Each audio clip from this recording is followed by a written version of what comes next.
At Jamnabai Nasi School, Sudha Murthy captivated the audience with her heartfelt words, sharing timeless lessons on values, compassion, and perseverance. Her warm storytelling and real-life experiences inspired students, teachers, and parents alike.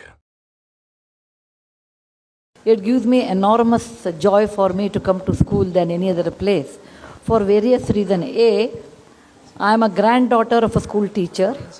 B, I am a daughter of a professor. C, I am the daughter-in-law of a school teacher. D, I myself am a teacher. I used to teach computer science in Christ University, and later I became so irregular than my own students. Then I said I will come on a management than a teacher because of my hectic schedules. Children give me enormous joy because they are innocent. And this is the first time I am addressing any school in Bombay. I have not addressed any school in Bombay. I have come only for the...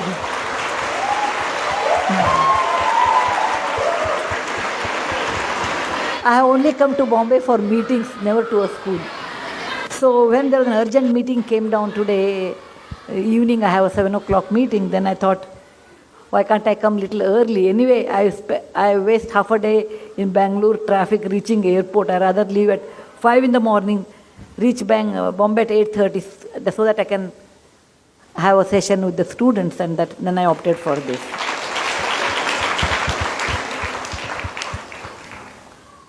I will tell you one small story.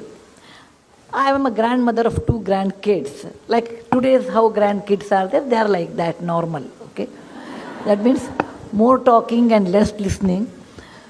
And my granddaughter's name is Krishna, and she told me, they live in London.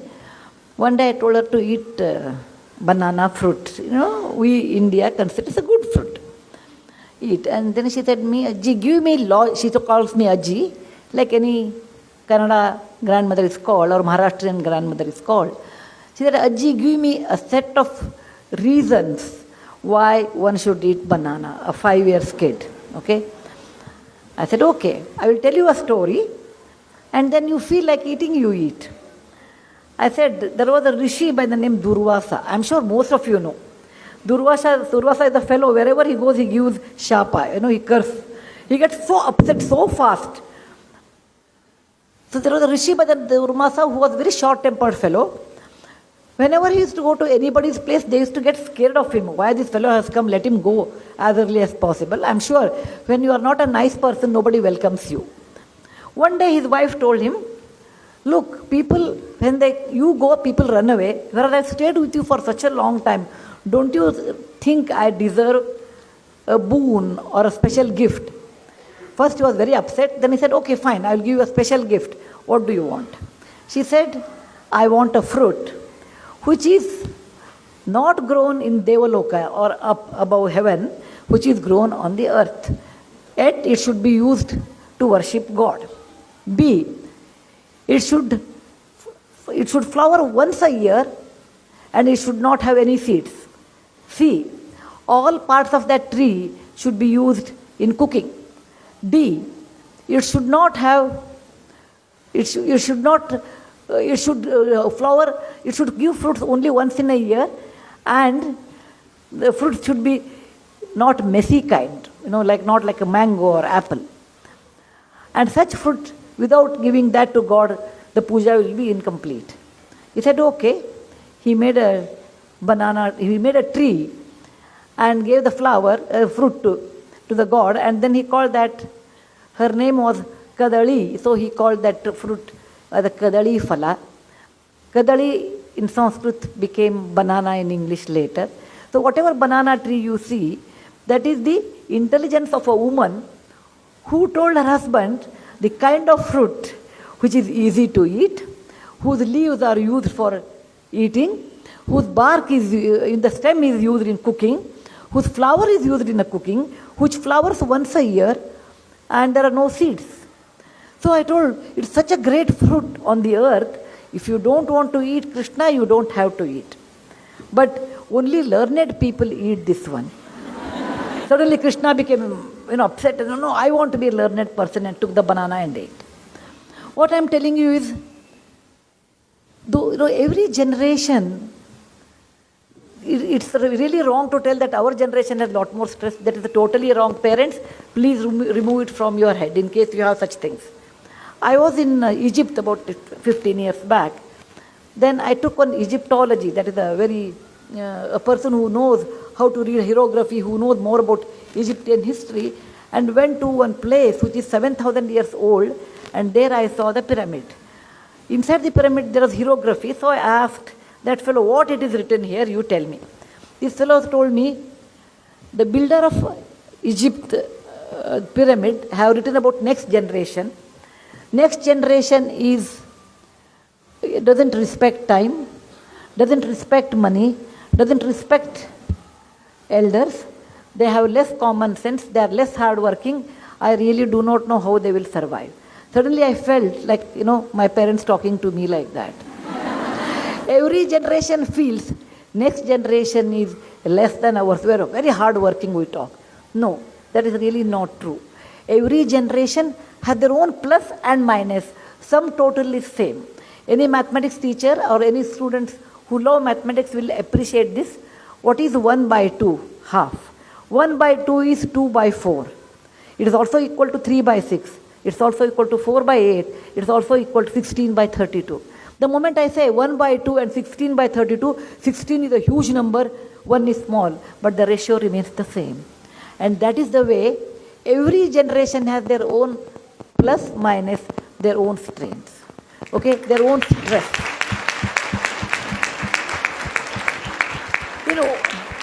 In olden days, how parents were worried, I know. I have seen my great-grandmother, my grandmother, my mother and me, and my daughter, 6, 7 generations I have seen. They were always worried about disease because there was no antibiotic in those days. If the child gets fever, the mother would have been panicked. Today you go to a pediatrician. In those days it was not there. Next generation I have seen there is no connectivity. Coming to Bombay is once in lifetime, particularly from people from Karnataka. Every generation undergoes a different stress, but they do undergo stress. Now coming to this topic, they told me that you have to address parents. I said I wanted to address students actually, but if parents are interested, I can. But students may get bored. I want to tell something to students and then I will address parents. Students, you should understand one thing. When you are in school,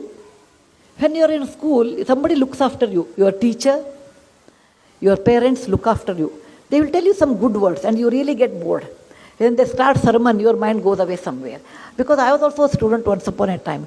Too many things someone tells you, then you won't like it, actually. You won't like it. And too many things we should not tell also. If we want to tell parents, you should always tell in the form of a story. Never tell directly. You should be hardworking. Always tell a story because that is more effective. As a child, you may not like it. But please remember, people who care for you only will tell. Third person will not tell. In our hierarchy, in Indian tradition, we say first Matru Devo Bhava because mother is the one who is closest to you, she will tell. Then it's a father, Pitru Devo Bhava. And third one is Acharya Devo Bhava. Acharya means not Pandit or Bhadji. Acharya means teacher who teaches you. Teacher cares for you. Please remember, a good teacher cares for you. And later, in college life, no teacher tells you. Because it doesn't matter you pass or fail. As a college teacher, I knew I have to go complete my syllabus and I will get my salary, I will come back. But in school it won't happen because this is the impressive years you are undergoing from LKG to 10th standard here. Good 14 years, up to ISC if you go, good 14 years of your life. There are always teachers and they are third in the hierarchy who care for you. Please remember, someone cares for you, have the authority to scold you also. And they tell in the right way, please don't underestimate your parents and your teachers.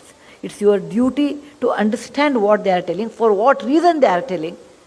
And you have to actually accept it, and later it will pay its price later part of your life. What you don't learn now will never be learnt later. It is always false ideas. When I grow big, I will do. I don't know how many of you have read my book, The Story of Portado. I don't know the day. I won't remember which book I read, the day I stopped drinking milk.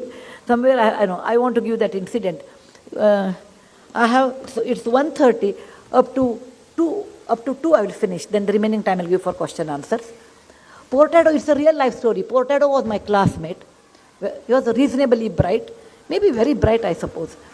Never came to school, never came to college. I was in engineering college. He used to stay, he was from Goa. He used to come, he was in the hostel and he never used to come to college.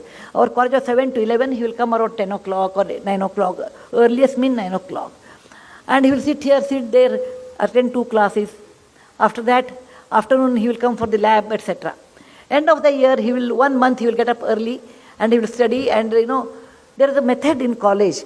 You take question papers, April and October. Whatever comes in October will never come in April. Okay?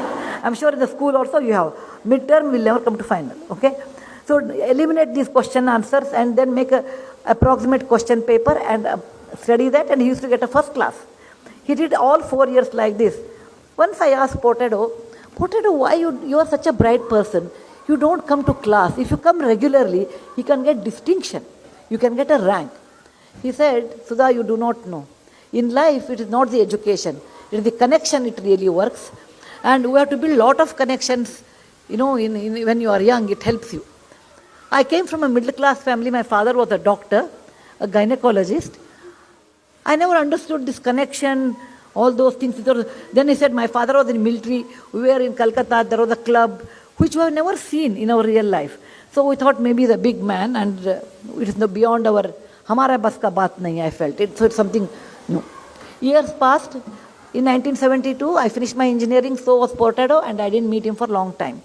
After 35 years, I think 2008 or 9, I had been to Dubai to deliver a lecture. And when the lecture was over, I saw somebody waiting for.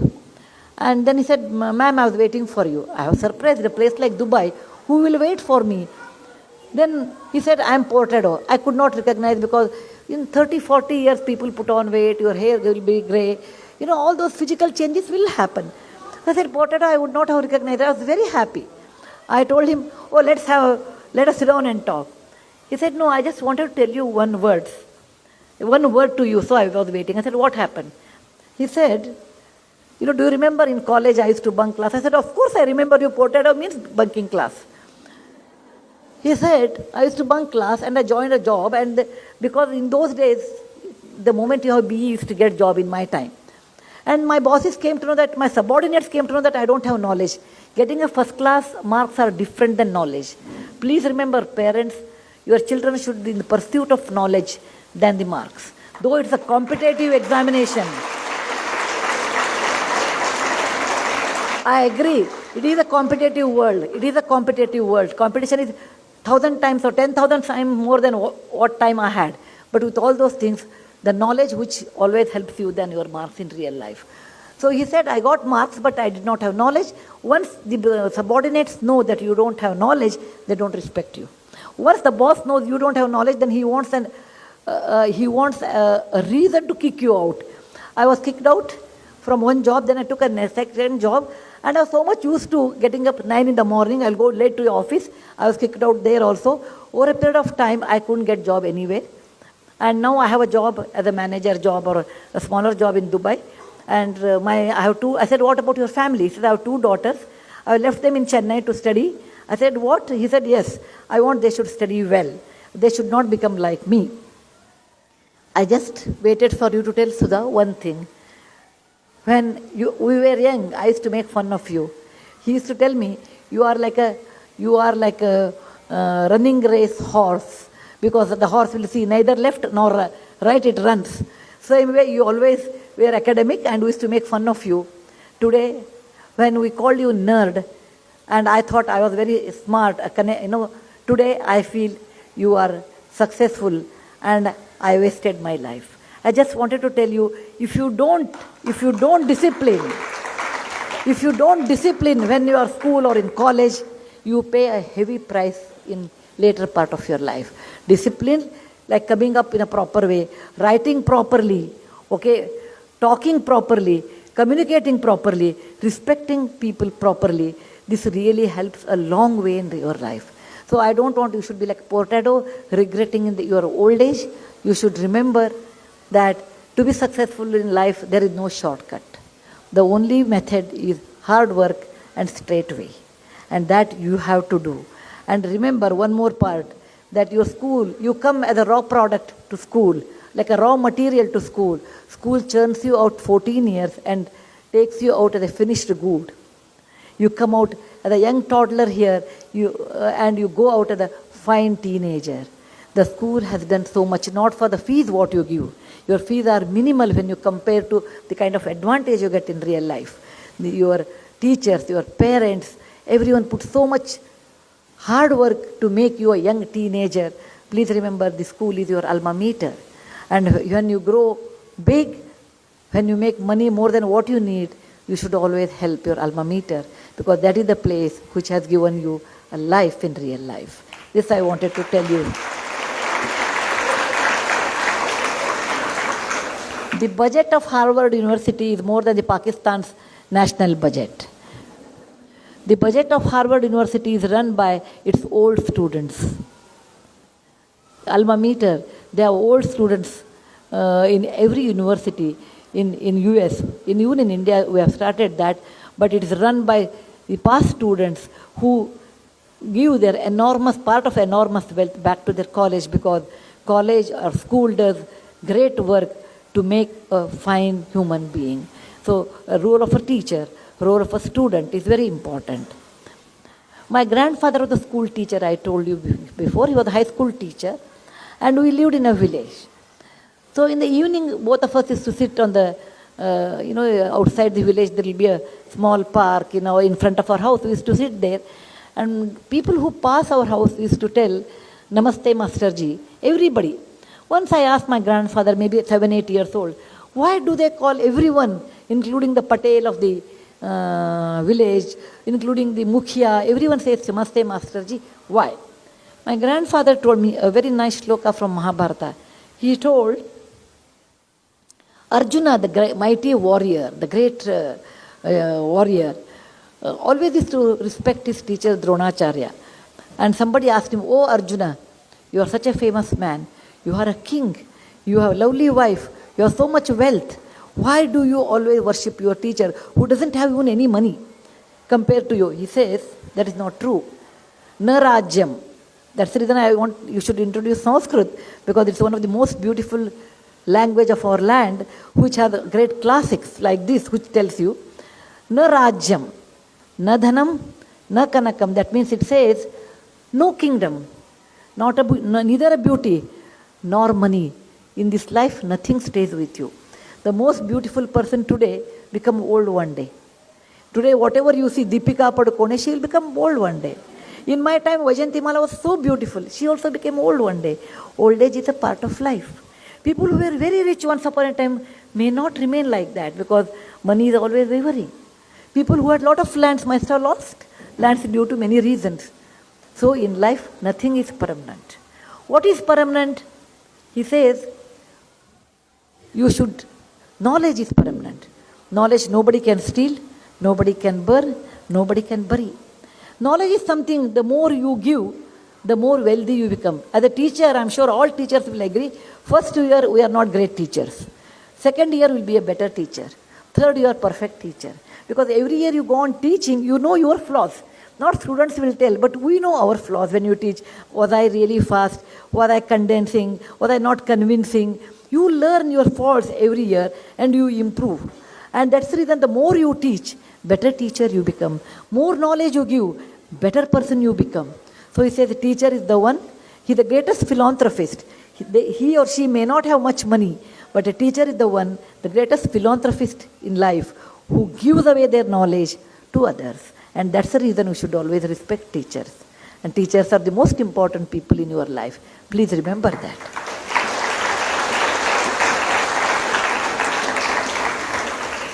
Coming to parents now. My granddaughter asked me, "Aji, were you young any time in your life?" I said, "Yes, beta, once upon a time I was also young, Because they have not seen me as young person. I was like you, young woman, once upon a time with the small children in the school.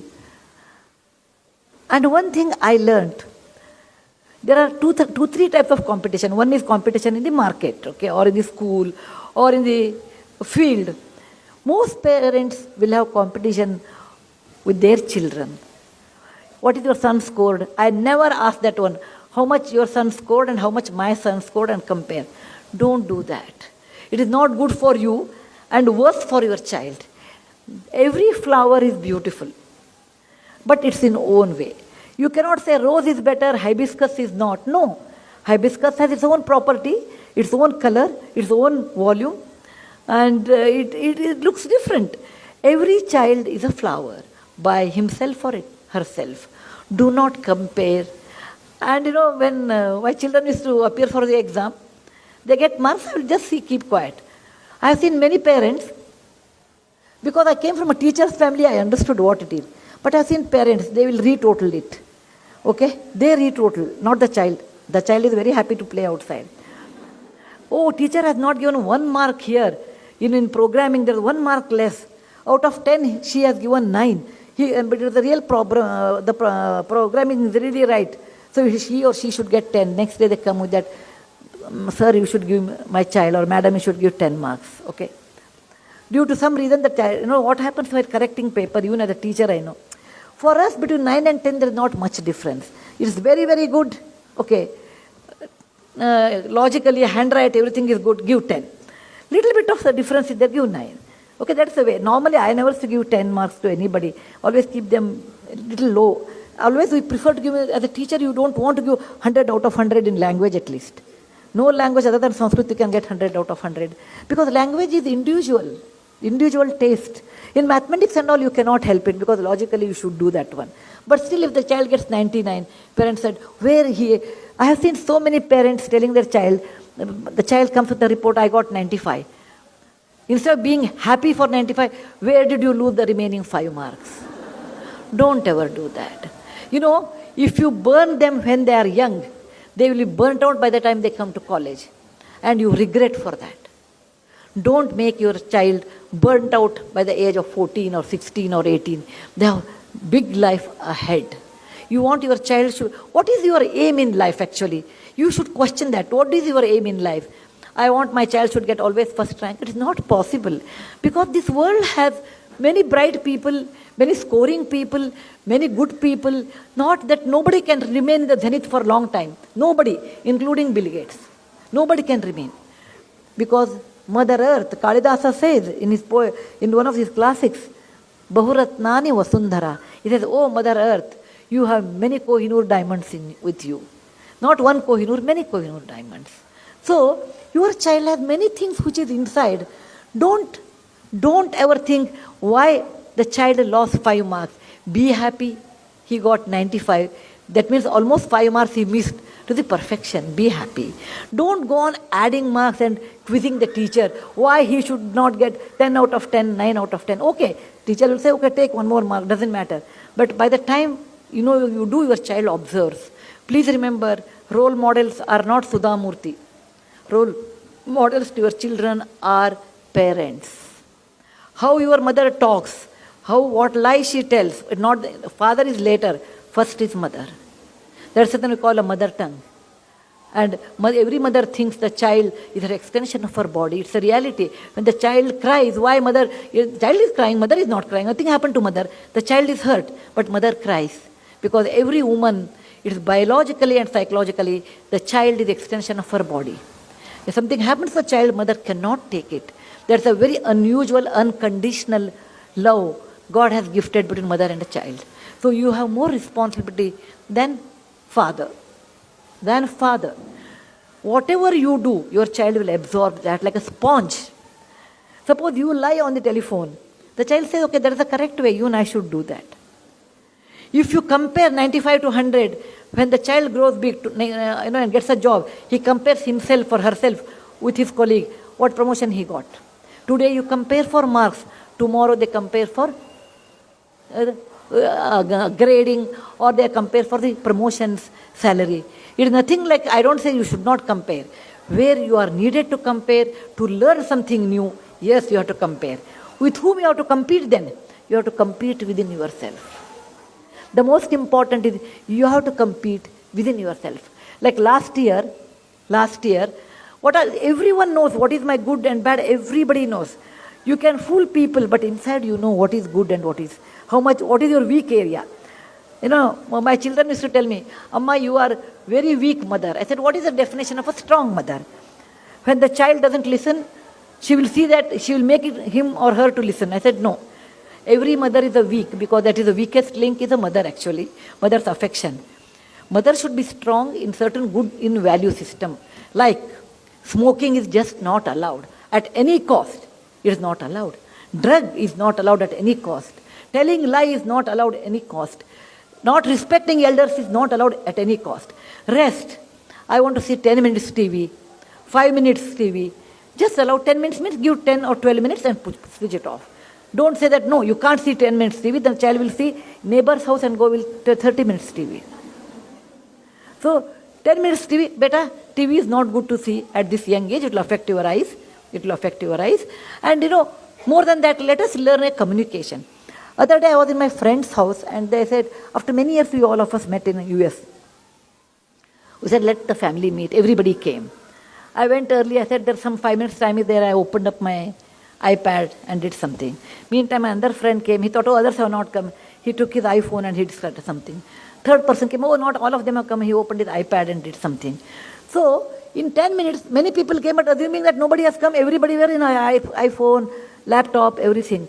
Then I said, if this is a get-together, why have get-together? If you are busy with the gadgets all the time, and then why have get-together? Because the advantage of gadget is efficiency. It's a great efficient tool, but tool is not all in all life. Sweet or a dessert is very, very nice. Jalebi is very nice to eat, but you cannot fill your stomach only by jalebi. Life is like a thali. Please remember, life is like a thali. In thali, what do you eat? A normal vegetarian thali, I can tell because I'm a vegetarian. 1 cup of rice, 1 bowl of rice, 2 chapati, 1 dal, 1 sabji, 1 raita, dahi, 1 sweet, 2 papad, and little achar. This is a normal thali. When you eat this kind of a food, you feel full at the end of the meal. Even though you may like achar a lot, you can't fill up your stomach with achar. You may like jalebi, you cannot fill up. You may like rice, but you cannot fill up. Okay? The combination of all makes life full. So is human life. Your child may be very good in one thing, but see that he or she will have other parts of the thali. Then only life becomes beautiful. Your child may have an aptitude for drawing. Don't curb it. It is not that, in my work I have seen so many people, actually, particularly in radio jockeys, when I talk to them, most of them are BE. I said, beta, why you did BE and came to radio jockey? He told me, my parents wanted I should become an engineer. And I became, and later at 21, 22, I realized that my mind is not in it. So I came back. Dramatics, I have seen so many people who are basically engineers. And I have a photographer, Mandana. He's an excellent photographer. He said, I did my BE, MTech, and by the time I was 24, I realized I'm not fit for this. Please allow your child to bloom what they want. But legally, ethically, it should be right. I want to be a chore. Okay, that is not correct. No? That is what I like. No, that's not correct. But legally, ethically, it should be right. And also, to some extent, you have to tell commercially viable. Because it's nice to be a good artist. But you cannot live only by art in today's competitive world. You do require money to live. So you should marry between commercial and what you like as much as possible. And such life has much more meaningful and they enjoy more. So as a child, as a mother, I want to tell you, don't compare your child's marks with someone else's. You are introducing unnecessary tension to your child. I have seen in school teenagers like 13, 14 having BP because all the time they're worried if I don't get a first rank. One boy told me it is not my problem if I don't get first rank. My mom will be crying whole day. To make her happy, I should get a first rank. No, don't do that. And first rank and all does not have lot of meaning in real life. As a child, you and I used to feel that way. You should always get a first rank. But someday I realized it is good to get good marks. It is good to work hard. But that is not all in life. What you require in life is like a thali meal. You should be intelligent enough to understand the reality, understand the relevance of life, understand what I can do, what I cannot do.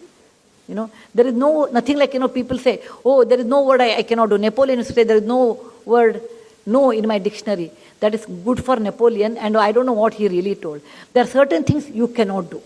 Okay? Such things you should not get into that, actually.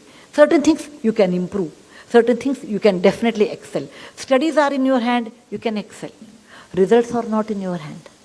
Because it is grading is done by someone else in a CBSE, ICSE paper that you cannot tell. Okay, I have done well. At the most you can do. Our education system also makes us to do question to answer. But please remember, you have to have compassion. You have to teach your children compassion in a very young age. A discipline. The most important is a discipline in life. Love for the country. Love for the country.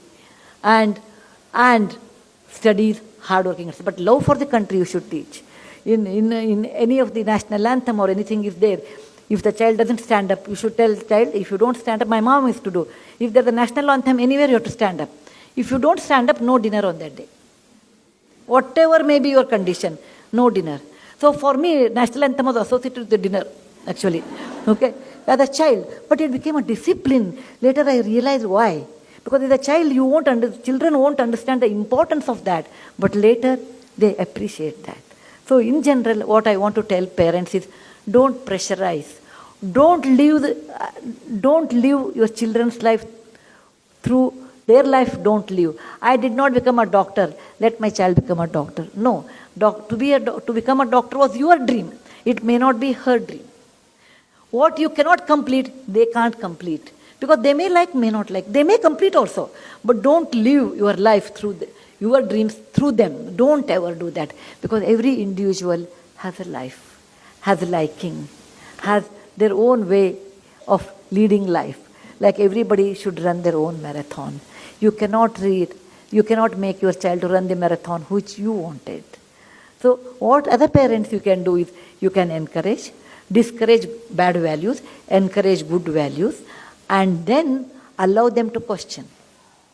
I wrote this book, Serpent Revenge and Other Stories, because as a child I used to ask so many questions, and my parents, my grandparents did not know the answer. They said, don't ask questions in Mahabharata and all, because they themselves did not know. So I just kept my questions with me, and when I grew up, I read about 10 to 20 different Mahabharatas and logically deducted what it could have been the answer. So you should always encourage children to ask questions. And if you do not know answers, don't act. Tell, I do not know. There is nothing wrong. There is no Sarvajna in life. There is nobody who knows everything. There is no one. Second thing, today there is a Google. If you don't tell, they will Google and find out, and they will tell, oh, mom told me a lie. Don't get into that. Say, beta, I do not know. I will see that. I will read and I will get back to you. So it is not easy to be a parent, actually. It is quite a responsible job. But it is also a joyous job. You can see the creativity of a child from a toddler to an LKG to first standard, questioning habits, and then passing the examination, and then turning out to be a fine lady or gentleman. It's such a beautiful, it's like a small plant growing up to a big tree. You can witness that. And what you can do is affectionately to look after without expecting anything from them. Please remember, you are not a money lender. I spent so much money on you, and in my old age you should return. No. We bring up children for our joy. We brought them up, we have to bring them up. It's such a beautiful joy. It's a God's gift to us. Also, it's a responsibility. And if you understand what to do, what not to do, I'm sure you will have a great journey with your children. As a mother, I want to tell you, girls will not listen to you after 14 years. Girls will, about 12, 13 years, girls become little upset, may not tell everything, but they become great friends after 19. Okay? Boys will be very affectionate to mothers up to 14. Okay? After that, they have their whole world, and they look down upon cricket is the greatest thing, other things are less, and all those, because it's all cycles, So enjoy your boys up to 14. Enjoy your girls after 19.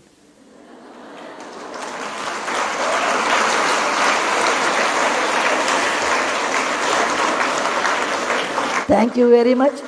for giving me an opportunity to address both of you. And in case you have any questions in my limited knowledge, and my answers are highly subjective. Okay? It is not, from any group theory I have taken. I will try to answer. Thank you once again.